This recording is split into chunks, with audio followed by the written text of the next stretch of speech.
আল্লাহ তাআলা কোরআনুল কারীমের মধ্যে বলেন, লাকাদ সামিআল্লাহু কাওলাল্লাযীনা ক্বালু ইন্নাল্লাহা ফাকীরুন ওয়া নাহনু আগনিয়া সানাকতুবু মা ক্বালু ওয়া কাতলাহুমুল আমবিয়া বিগাইরি হক। আল্লাহ রাব্বুল আলামিন জানায় দেন, তারা আল্লাহর ব্যাপারে বলে, আল্লাহ তাআলা হলেন ফকির, আমরা হলাম ধনী। তারা আল্লাহকে ফকির বলে, নিজেদেরকে ধনী বলে। শুধু তাই না, আরেক জায়গায় বলে আল্লাহর হাত রিক্ত হয়ে গেছে, আল্লাহর হাত খালি হয়ে গেছে। তার মানে আল্লাহকে তারা কৃপণ বলে, নাউযুবিল্লাহ। আল্লাহ তাআলা বলেন, ওয়াকালাতিল ইয়াহুদু ইয়াদুল্লাহি মাগলুলা গুল্লাত আইদিহিম ওয়া লুইনু বিমা ক্বালু। আল্লাহ তাআলা বলেন, ইহুদিরা বলে আল্লাহর হাত শূন্য হয়ে গেছে, রিক্ত হয়ে গেছে। আল্লাহ তাআলা বলেন, শূন্য রিক্ত তো তাদের হাত। এই কথা যে তারা বলল, আল্লাহ তাআলা বলেন এই জন্য তাদের উপরে লাআনাত, আল্লাহর লাআনাত এই অবাধ্য জাতির উপরে, আল্লাহর অবাধ্য এই নাশকরগুজার জাতির উপরে। শুধু তাই না, নবী রাসূলগণও তাদের উপরে লাআনাত করেছেন। আল্লাহ তাআলা বলেন, লুইনাল্লাযীনা কাফারু মিন বানি ইসরাঈলা আলা লিসানি দাউদ ওয়া ঈসা ইবনে মারইয়াম। দাউদ আলাইহিস সালাম তাদের উপরে লাআনাত করেছেন, মারইয়াম আলাইহিস সালাম তাদের উপরে লাআনাত করেছে। তারা ইয়াহইয়া আলাইহিস সালামকে হত্যা করেছে, জাকারিয়া আলাইহিস সালামকে তারা হত্যা করেছে। পৃথিবীর মধ্যে একমাত্র জাতি যারা নবীদের হত্যা করেছে, ঈসা আলাইহিস সালামকে তারা হত্যার অপচেষ্টা করেছে। শুধু তাই না, আমার আপনার নবী মুহাম্মদুর রাসূলুল্লাহ সাল্লাল্লাহু আলাইহি ওয়াসাল্লামকেও এরা হত্যার অপচেষ্টা করেছে। রাসূলুল্লাহ সাল্লাল্লাহু আলাইহি ওয়াসাল্লামকে হত্যার অপচেষ্টা করেছে তারা। একবার একজন ইহুদি নারী নবীজি সাল্লাল্লাহু আলাইহি ওয়াসাল্লামকে দাওয়াত দিয়েছে তার বাড়িতে। আহলে কিতাব এই হিসাবে নবীজি দাওয়াত গ্রহণ করেছে। ওই মহিলা ছাগলের গোশতের সাথে বিষ মিশায়া দিয়েছে। তারা তিনবার নবীজিকে হত্যার অপচেষ্টা করেছে। এখন দাওয়াতে গিয়া নবীজি ছাগলের গোশত মুখে দিয়েছেন। নবীজি সাল্লাল্লাহু আলাইহি ওয়াসাল্লামকে তৎক্ষণাৎ ওহী মারফত আল্লাহ তাআলা জানায় দিয়েছেন এই গোশতের সাথে বিষ মেশানো। নবীজি সাল্লাল্লাহু আলাইহি ওয়াসাল্লাম সবাইকে এই গোশত খাইতে মানা করে দিলেন। এই বিষের ক্রিয়া নবীজির মধ্যে যদিও তৎক্ষণাৎ দেখা দেয় নাই, কিন্তু ইন্তেকারা ওই যে ইহুদি আমাকে ষড়যন্ত্র করে বিষাক্ত গোশত খাওয়াইছিল, ওই বিষক্রিয়া আমার মধ্যে প্রবল আকার ধারণ করেছে। ওই বিষের ক্রিয়ায় মনে হচ্ছে কেমন যেন আমার শিরা উপশিরা ছিঁড়ে যাচ্ছে। রাসূল আকরাম সাল্লাল্লাহু আলাইহি ওয়াসাল্লাম ওই সময়ও ওই মহিলার উপরে অ্যাকশন নেন নাই, মাফ করে দিয়েছেন, কিছু বলেন। এরপরে আরেকবার ইহুদিদের মধ্যে একটা বিষয় নিয়ে গেঞ্জাম লাগছে। ইহুদিয়া যখন ওই ইহুদি গোত্রের মধ্যে গেছে, নবীজিকে একটা দেয়ালের সাথে বসার ব্যবস্থা তারা করছে, আর এই দিক দিয়া ষড়যন্ত্র করছে। দেয়ালের উপর থেকে আমার আপনার নবীর উপরে বড় পাথর তারা ফেলে দিবে, পাথরের আঘাতে নবীজি মারা যাবে, ষড়যন্ত্র করছে। আল্লাহ তাআলা আমার আপনার নবীজিকে আবারও ওহী মারফত জানায় দিয়েছে। এরপরে আরেকবার নবীজি সাল্লাল্লাহু আলাইহি ওয়াসাল্লামের চুল নিয়া ভাঙ্গা চিরুনির মধ্যে 11টা গিট্টু দিয়ে তারা ক্ষতি করার চেষ্টা করেছে। আল্লাহ রাসূল সাল্লাল্লাহু আলাইহি ওয়াসাল্লামের উপরে জাদুর প্রক্রিয়া প্রভাব পরিলক্ষিত হয়েছে। ওহীর মাধ্যমে নবীজিকে জানায় দেওয়া হয়েছে যে অমুক একটা পরিত্যক্ত কূপের মধ্যে একটা ভাঙা চিরুনিতে আপনার চুল নিয়ে 11টা গিট দিয়ে ক্ষতির চেষ্টা করা হয়েছে। ফেরেশতাদের মাধ্যমে আল্লাহ তাআলা জানায় দিয়েছেন ওইখান থেকে চিরুনি উঠানো হয়েছে।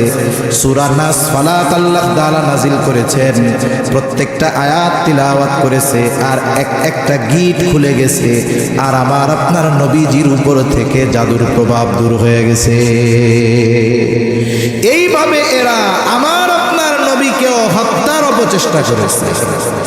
এদের আরো অবাধ্য দুর্বলতার কারণে একটা সময় জাজিরাতুল আরব থেকে এদেরকে বিতাড়িত করা হয়েছে। পৃথিবীর কোথাও গিয়ে তারা স্থির হতে পারে না, কারণ যেখানেই গেছে ওখানেই বিশৃঙ্খলা তারা সৃষ্টি করেছে।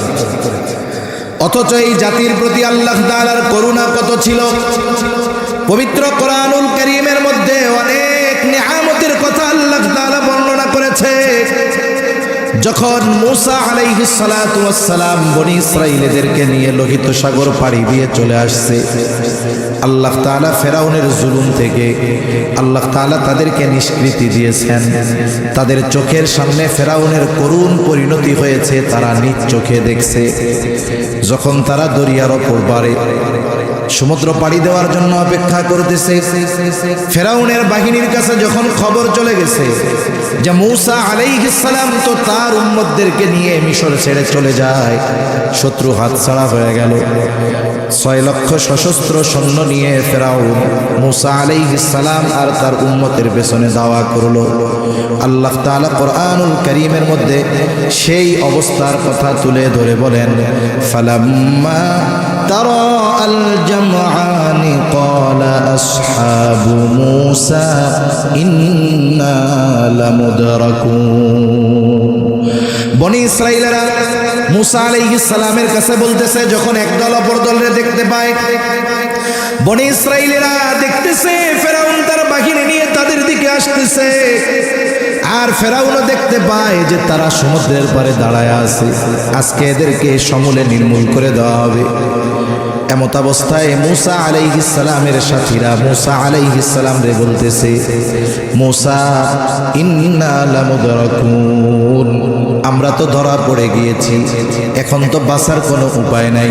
3 দিক দিয়ে ফেরাউনের বাহিনী, একদিকে সমুদ্র, হয়তো ফেরাউনের অস্ত্রের আঘাতে মরতে হবে অথবা সমুদ্রের পানিতে পড়ে মরতে হবে, তার মানে বাঁচার তো আর কোনো উপায় নাই।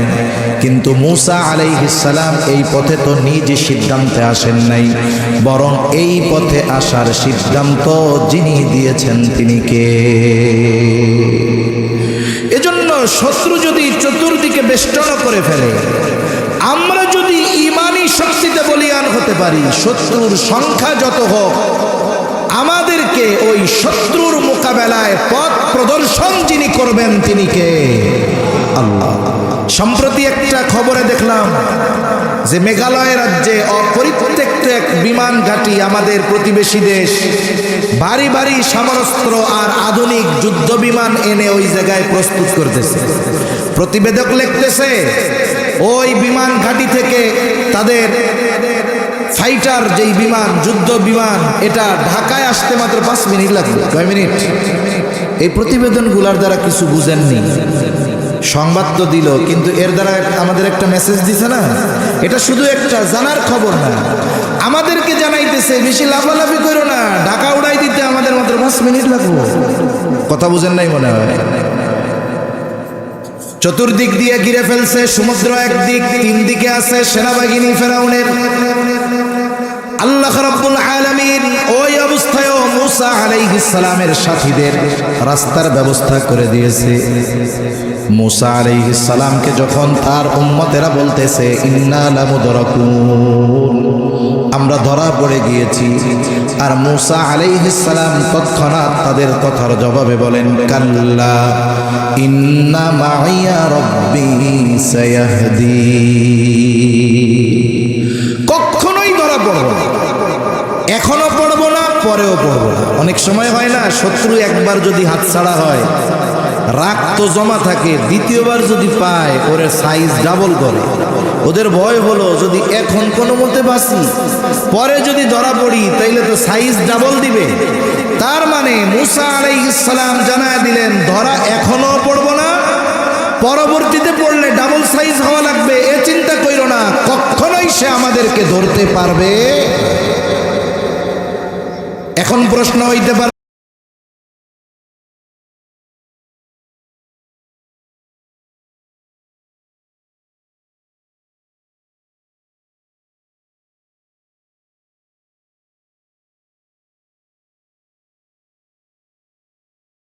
বনি ইসরাইলের কি বলেন, ধরা পড়বো না, লড়াই করার মতো অস্ত্র নাই, সমুদ্র পাড়ি দেওয়ার মতো কোনো বাহন নাই, লড়াই করার অস্ত্র নাই, সমুদ্র পাড়ি দেওয়ার ব্যবস্থা নাই।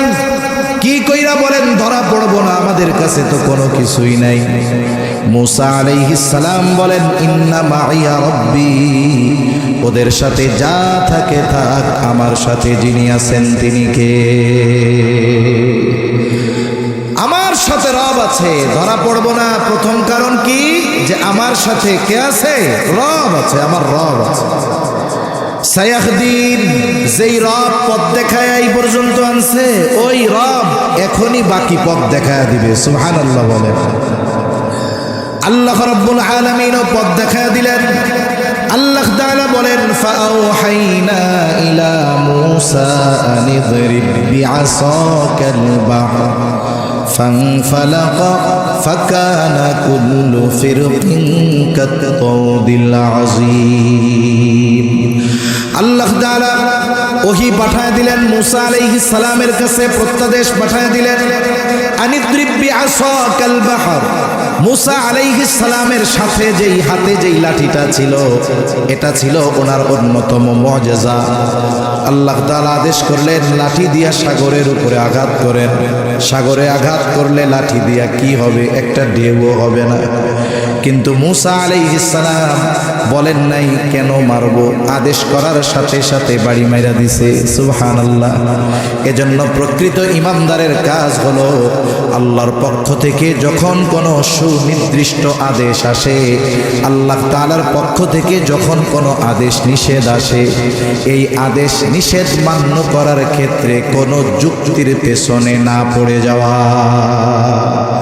আমরা তো আল্লাহ তাআলার আদেশ মান্য করার ক্ষেত্রেও যুক্তি তালাশ করি যে এটা করলে কি হবে।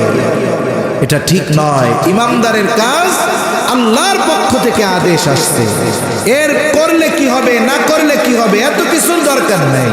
আল্লাহ তাআলা আদেশ করেছে, ওই আদেশ অনুযায়ী আমল করা, এটাই হলো প্রকৃত ইমানদারের কাজ। ঠিক কিনা বলেন?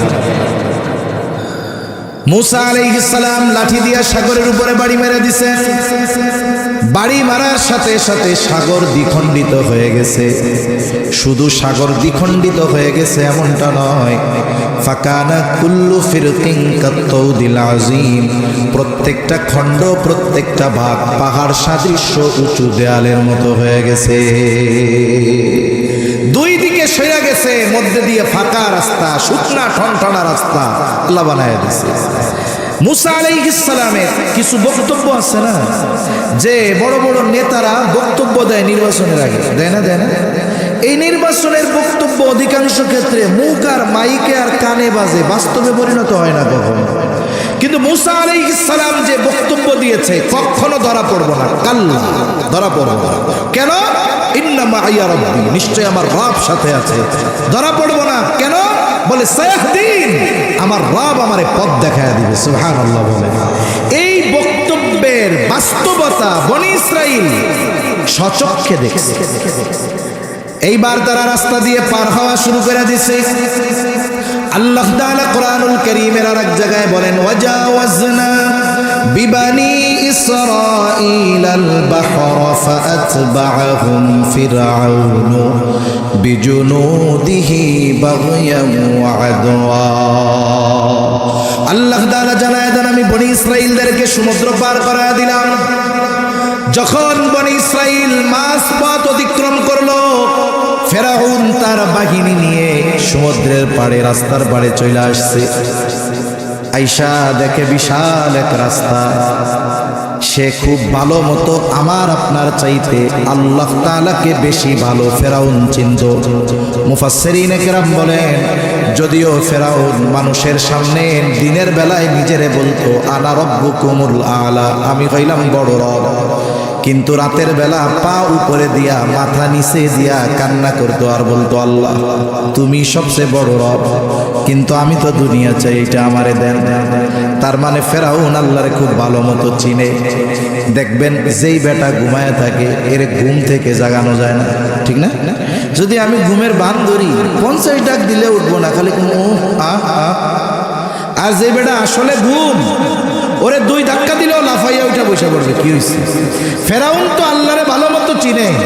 এই জন্যই যখন মূসা আর হারুন আলাইহিস সালাম দুইজন যাইয়া এক রবের দাওয়াত দিছে, না চেনার ভান করে যে ক্বালা ফামার রাব্বুকুমা ইয়া মূসা, হে মূসা তোমাকে দুইজনের রব আবার কেডা? আমি হইলাম বড় রব। এটা হলো চিনেও না চেনার ভান করা, চিনেও না চিনার ভান করা। তো যাই হোক, সে তো বুঝতে পারছে এই রাস্তা দিয়ে বনি ইসরাইল নিরাপদ জায়গায় পৌঁছায় যাচ্ছে, আর এই রাস্তা ওদের জন্য নিরাপদ, কিন্তু আমার জন্য বিপদ। কিন্তু মানুষ কিছু কিছু সময় কিছু কিছু সিদ্ধান্ত সীমা লঙ্ঘনতার কারণে, অহংকারের কারণে, শত্রুতার নেশায়, প্রতিশোধের নেশায় এমন কিছু সিদ্ধান্ত মানুষ নিয়ে বসে যেই সিদ্ধান্তগুলো তার চূড়ান্ত ধ্বংসের কারণ হয়ে যায়। মনে রাখবেন, যেই জমিনের উপরে মুসলমানদের উপরে রক্ত পড়ে, মুসলমানদের রক্তের দ্বারা জমিনের পবিত্রতা বাড়ে। ওই জমিন যেমন চাষ দেওয়ার জন্য পানির দরকার হয়, একটা জমিন যত উর্বর জমিন হোক, বলেন তো ওই জমিন যদি পানির দ্বারা নরম না হয়, ওই জমিনের উপরে যদি আপনি ধান চাষ করেন, ধান জীবনেও হবে না। ওইখানে পানি দরকার। ওই শুকনো জমিন, শুকনা জমিন, মৃত জমিন, এটাকে উর্বর করার জন্য পানি দরকার। অনুরূপভাবে যেই জায়গায় ইসলামের জন্য মুসলমানদের রক্ত প্রবাহিত হয়, ওই জমিনকে আল্লাহ তাআলা ইসলামের জন্য অতি দ্রুত কবুল করে নেয়। মনে রাখতে হবে, আপনি আমি অনেক কথা, অনেক বয়ান শুনেছি, নবীজির ভবিষ্যৎবাণী শুনেছি, পূর্ব দিকে এক যুদ্ধ হবে ঈমানদার আর মুশরিকদের মধ্যে। মনে রাখতে হবে, সেই ভবিষ্যৎবাণী অনুযায়ী আমরা হলাম সেই মুসলিম বাহিনী, আর আমাদের পাশে আল্লাহর নবী ঘোষিত সেই মুশরিকেরা ওই যুদ্ধের প্রেক্ষাপট তৈরি করতেছে। মুসলমানদের রক্তে জমিন রঞ্জিত হচ্ছে। মনে রাখতে হবে, ওই বাহিনী বা ওই কাফেলার শামিল যদি আমরা না হতে পারি, তাহলে আমাদের দুনিয়া আখিরাত সব বরবাদ হয়ে যাবে। ঠিক কিনা বলেন? এজন্য মানসিক প্রস্তুতি আমাদের নিয়ে রাখা দরকার। আল্লাহ তাআলা বলেন, বনি ইসরাইলদেরকে আমি সমুদ্র পার করে দিলাম। যখন তারা মাছ দরিয়ায় চলে আসছে, ফেরাউন তার বাহিনী নিয়ে, সে যদিও জানে এই রাস্তা আমার জন্য নিরাপদ নয়, কিন্তু এই যে শত্রুতা, প্রতিশোধের নেশা, সীমা লঙ্ঘন করা, এই কারণগুলার জন্য সে তাদের অনুসরণ করা শুরু করলো। আল্লাহ তাআলা বলেন, ফাআতবাআহুম ফিরআউনু বিজুনুদিহি বাগয়াও ওয়া আদওয়া। ফেরাউন তার সৈন্য সামন্ত সহ বনি ইসরাইলদের অনুসরণ করা শুরু করলো। কেন? বাগিয়া ওয়া আদওয়া, সীমা লঙ্ঘন করে শত্রুতা বশত বনি ইসরাইলদের সমূলে নির্মূল করার লক্ষ্যে, হত্যা করার নেশায়, রক্তপাতের নেশায় এবার সে তাদের পিছনে অনুসরণ করা শুরু করলো। বনি ইসরাইলেরা সমুদ্রের অপর পাড়ে উঠে গেছে। এখন যাদের জন্য আল্লাহ রাস্তা বানিয়েছেন, ওই রাস্তা ব্যবহার শেষ, প্রয়োজন শেষ। বলেন তো, এখন আর ওই রাস্তার দরকার আছে নাকি? আপনাদের রাস্তা দিয়ে আসার সময় কয়েকটা নতুন ব্রিজ পাইছি। ব্রিজের পাশ দিয়া, ব্রিজ কমপ্লিট হওয়ার আগে একটা পার্শ্ব রাস্তা ছিল। বলেন তো, এখন যদি কেউ গিয়া গভর্নমেন্টের কাছে বলে আমরা 6 মাস 9 মাস 1 বছর ওই রাস্তা দিয়া চলছি, এখন ব্রিজ হয়ে গেছে, ওই রাস্তাটার আর কোনো দাম নাই, তাই না? 10 লাখ টাকা দেন, রাস্তাটা পাকা করবো, দিবে নাকি? আর উল্টা করবে যে মাটি বালিগুলো আছে কাইটটা লয়ে যান, ওইটার জন্য খালের পানি ঠিক মতো যাইতেছে না। ঠিক কিনা বলেন? তার মানে রাস্তা যাদের জন্য বানানো হয়েছে, ব্যবহার শেষ, প্রয়োজন শেষ। এখন আর এই রাস্তার প্রয়োজন নাই। আল্লাহ তাআলা পানিকে নির্দেশ দিলেন, পানি তুমি আগের অবস্থায় ফিরে যাও। আল্লাহ তাআলা হলেন এমন এক মহান সত্তা। আল্লাহ তাআলা যখন কোনো কিছু এরাদা করেন, ইচ্ছা করেন, শুধু বলেন হও, সেটা তৎক্ষণাৎ হয়ে যায়। আল্লাহ তাআলা বলেন, ইন্নামা আমরুহু ইযা আরাদা শাইআন আন ইয়াকুলা লাহু কুন ফায়াকুন। আল্লাহ তাআলা যখন কিছু ইচ্ছা করেন শুধু বলেন হও, তৎক্ষণাৎ সেটা হয়ে যায়। এইবার দুই দিকের পাহাড় সদৃশ্য পানির এই উঁচু দেয়াল একসাথে ফেরাউন আর তার বাহিনীর উপরে একসাথে আছড়া পড়ছে। স্বাভাবিক ঢেউয়ের তোড়ে মানুষ অনেক সময় গহীন সমুদ্রে চলে যায়, মারা যায়। পানি যদি একসাথে পড়ে বাঁচার আর উপায় নেই, করে উঠায় নিয়ে আসছে। আমাদের অঞ্চলগুলাতে মাঝে মধ্যে মুরগির জীবাণীতে ধরে না, মুরগি কি হয় এটা নড়ে না, চড়ে না। এরপরে দেখছি যে আমার দাদি মা ওনারা কোনো মতে পুকুরের মধ্যে অথবা বালতির মধ্যে পানি দিয়া 2-4টা সুবনি মারে, 8-10টা সুবনি যেই দিয়া, তার মানে সুবনির ঠেলায় তার ওই ওম নাকি অলসতা কাইটা হুশ ফিরে আসে।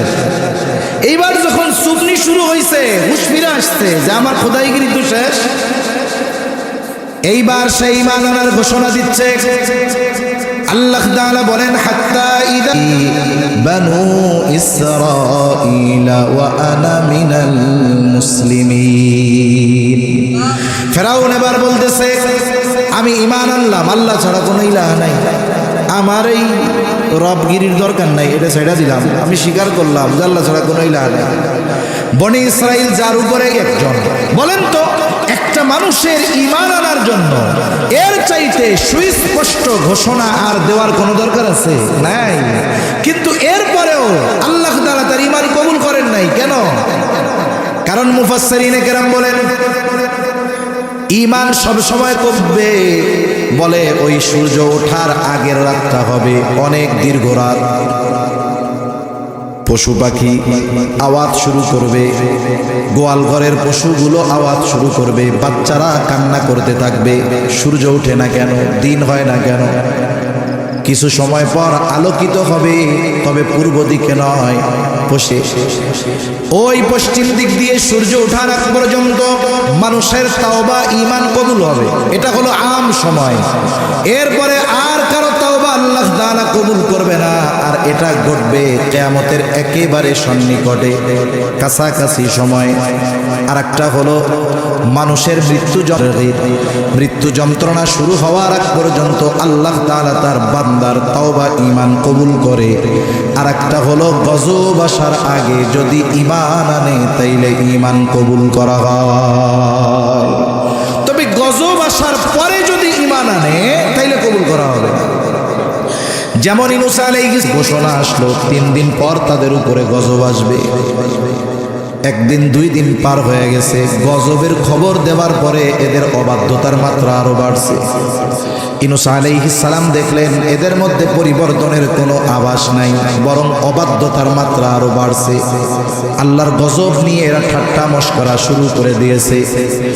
ইউনূস আলাইহিস সালাম নবী হিসাবে প্রেরণ করেছেন, তাকে আগে নিরাপদ জায়গায় নিয়েছেন, এরপরে গজব দিয়েছে। অতীতের এই বিষয়টাকে সামনে রেখে আল্লাহ তাআলার পক্ষ থেকে নির্দেশ আসার আগেই ইউনূস আলাইহিস সালাম এলাকা ছেড়ে চলে গেলেন। যেই দিন গজব হবে ওই দিন সকালবেলা সকলে দলে দলে ইউনূস আলাইহিস সালামের বাড়িতে আসছে। তারা চিন্তা করলো আশেপাশে কোথাও গেছে কিনা, কয়েকজনকে পাঠায় দিছে, যাও আশেপাশে কোথাও ইউনূস আলাইহিস সালাম আছে কিনা একটু খোঁজ খবর নিয়ে আসো। তারা দীর্ঘ সময় তন্ন তন্ন করে খুঁজে এসে বলে কোথাও তার কোনো খবর নাই। ওরা চিন্তা করে আহারে যুগের আর আজ তিনি বাড়িতে নাই, আমাদের ছেড়ে চলে গিয়েছেন, তাহলে গজব মনে হয় সত্যই আসবে, উনিও আমাদের উপরে রাগান্বিত হয়েছেন, আল্লাহর গজবও আমাদের উপরে আসবে। তাদের মধ্যে ভয় কাজ করা শুরু করে দিল। তারা আল্লাহ তাআলার কাছে ক্ষমা চাইলো, মাফ চাইলো, ঈমান আনলো। যেই গজব তাদের উপর, ইউনূস আলাইহিস সালামের সম্প্রদায় ঈমান আনছে, আল্লাহ কবুল করেছেন। কেন? বলে গজব আসার আগে ঈমান আনছে। আর গজব আল্লাহ উঠাই নিছেন কেন? বলে গজব তো আসবে বেঈমানের উপরে, কাফেরের উপরে, এরা তো ঈমান আনছে, এই জন্য আল্লাহ এদের উপর থেকে আযাব উঠাই নিয়ে গেছে। কিন্তু ফেরাউন তো আযাব আসার আগে ঈমান আনে নাই, বরং যখন সুবনি শুরু হয়েছে তখন সেই ঈমান আনার ঘোষণা দিয়েছে। এই জন্য আল্লাহ তাআলা সুস্পষ্টভাবে ঈমানের ঘোষণা দেওয়ার পরেও ফেরাউনের ঈমান তাওবা আল্লাহ তাআলা কবুল করে না। সাগরের মধ্যে ডুইবা সলিল সমাধি ঘটল ফেরাউনের। সমুদ্রের অপর পারে দাঁড়িয়ে একেবারে সচক্ষে বনি ইসরাইলরা এই দৃশ্য দেখছে। এর মাধ্যমে কি হলো? মুসা আলাইহিস সালামের যেই বক্তব্য, এর সত্যতা তারা নিজের চোখে দেখলো যে ধরা কখনোই পড়ব না। কেন পড়ব না? কারণ আজকেই ফেরাউনের শেষ দিন, চোখের সামনে ফেরাউন শেষ। দ্বিতীয়ত ধরা পড়ব না কেন? রব সাথে আছে, রাস্তা বানায় দিবে। আল্লাহ সমুদ্রের মধ্যে দিয়ে রাস্তা বানায় দিচ্ছে। বলেন তো, এই বিষয়টা যদি কোনো দুর্বল ইমানদার দেখে, বেঈমানও যদি দেখে, আল্লাহর এই কুদরত আল্লাহর উপরে এবং তাদের উপরে, তাদের কাছে যেই নবী ছিল তার উপরে আস্থা, আল্লাহর প্রতি ঈমান, এগুলো আরো বাড়ার কথা ছিল। ঠিক কিনা বলেন?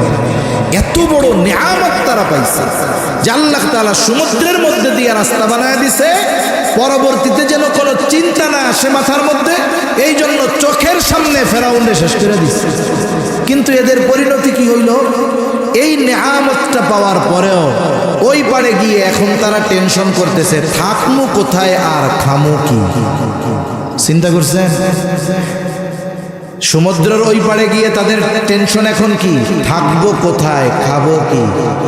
যেই আল্লাহ সমুদ্রের মধ্যে দিয়ে রাস্তা বানাইতে পারে, ওই আল্লাহ তাদের খাওয়ানোর ব্যবস্থা করতে পারে কি পারে না? তারাই কয় মিশরেই ভালো ছিলাম, কমপক্ষে মাথা গোজার ঠাই তো কিছু ছিল। হ্যাঁ, আল্লাহ তাআলা তাদের জন্য মেঘমালারে ছাদ বানায় দিয়েছেন। আল্লাহ তাআলা বলেন, ওয়াযাল্লালনা আলাইকুমুল গামামা ওয়া আনজালনা আলাইকুমুল মান্না ওয়াস সালওয়া। থাকমু কোথায়, খামু কি, মাথার উপরে তো কিছুই নাই। আল্লাহ তাআলা তাদের জন্য মেঘমালারে ছাদ বানায় দিলেন। সাথে সাথে আল্লাহ তাআলা আসমানি খাবারের ব্যবস্থা তাদের জন্য করলেন। মান্না সালওয়ার ব্যবস্থা আল্লাহ তাদের জন্য করেছে। আল্লাহ সুবহানাহু ওয়া তাআলা তাদেরকে মূলত জেরুজালেমের কর্তৃত্ব পুনরায় তাদের হাতে ফিরাইয়া দিতে চাচ্ছিলেন। ফেরাউনের জুলুম থেকে তারা বাঁচলো। তাদের যে আদি পুরুষ হযরত ইয়াকুব আলাইহিস সালাম, ওনার সময় ইউসুফ আলাইহিস সালামের আহ্বানে যে বনি ইসরাইলেরা মিশর হিজরত করে চলে গেছিল,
আল্লাহ তাআলা চাইলেন আবার জেরুজালেম বাইতুল মুকাদ্দাসের কর্তৃত্ব এদের হাতে আল্লাহ তুলে দিবে। ওই সময়টাতে পৃথিবীর সবচাইতে উর্বর এবং সবচাইতে উন্নত দামি জায়গা যেটা ছিল সেটার নাম হলো এই জেরুজালেম, বাইতুল মুকাদ্দাস। ওটা ছিল ওই সময়ের সবচাইতে দামি ভূমি। আল্লাহ তাআলা চাইলেন এটার কর্তৃত্ব তাদের হাতে ফিরিয়ে দিবেন।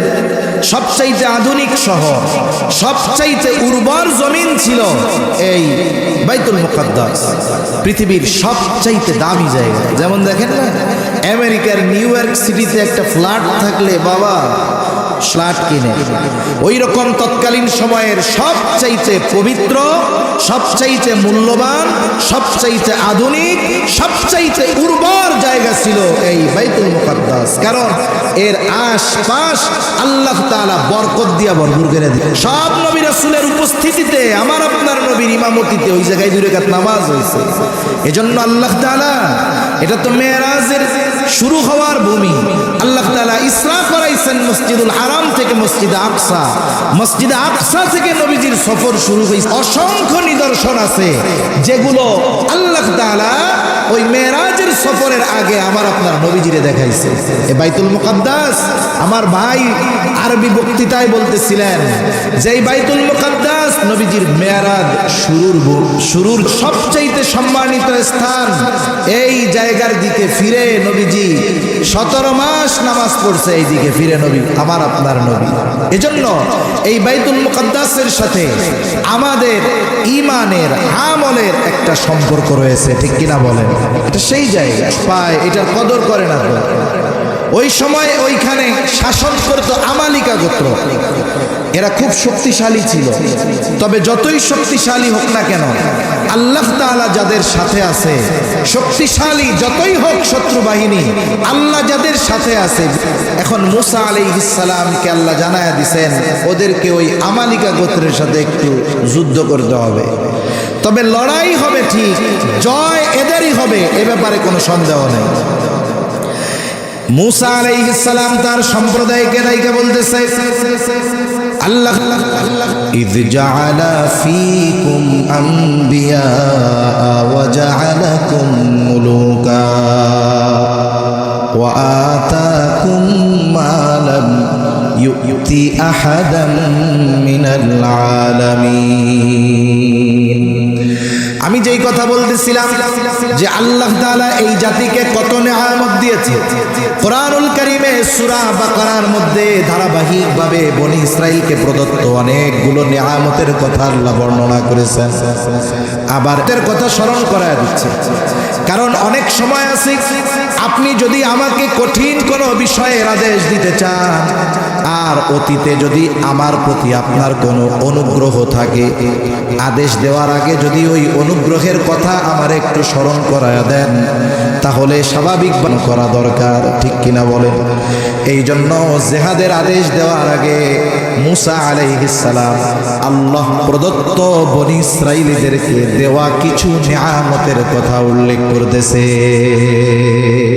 ইয়া কওমি যকুরু নি'মাতাল্লাহি আলাইকুম ইয জাআলা ফীকুম আম্বিয়া ওয়া জাআলাকুম মুলুকা। মুসা আলাইহিস সালাম বলেন, ওয়াযকুরু নি'মাতাল্লাহি আলাইকুম, তো আমার সম্প্রদায় তোমরা ওই সমস্ত নেয়ামতের কথা স্মরণ, একটা হলো ইহলৌকিক, আর একটা হলো পরলৌকিক, একটা হলো দুনিয়াবি, আর একটা হলো পরকালীন সম্পৃক্ত। পরকালীন সম্পৃক্ত অথবা জাগতিক সম্পৃক্ত সবচাইতে বড় নেয়ামত হলো নবুওয়াত।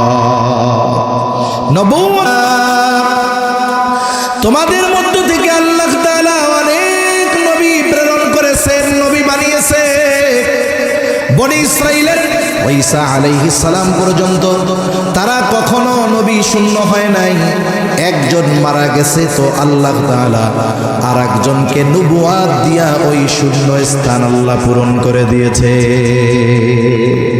এরা হলো এমন এক বংশ, যেই বংশ কখনো নবী শূন্য হয় নাই। খুব আকারে একটা খবর প্রচার হইতেছে। খবর কি বলে? এক গ্রামে এই বছর 8 জন বিসিএস ক্যাডার হয়েছে। কয়জন? 8 জন বিসিএস ক্যাডার। কোন বংশে যদি 2-4 জন বিসিএস ক্যাডার থাকে, ওই বংশের মানুষ গ্রামের অন্যান্য বংশের উপরে বুক ফুলায় কথা কয়, চিনো আমরা ক্যাডার? ক্যাডার আমাগো বংশে 5টা বিসিএস ক্যাডার আছে।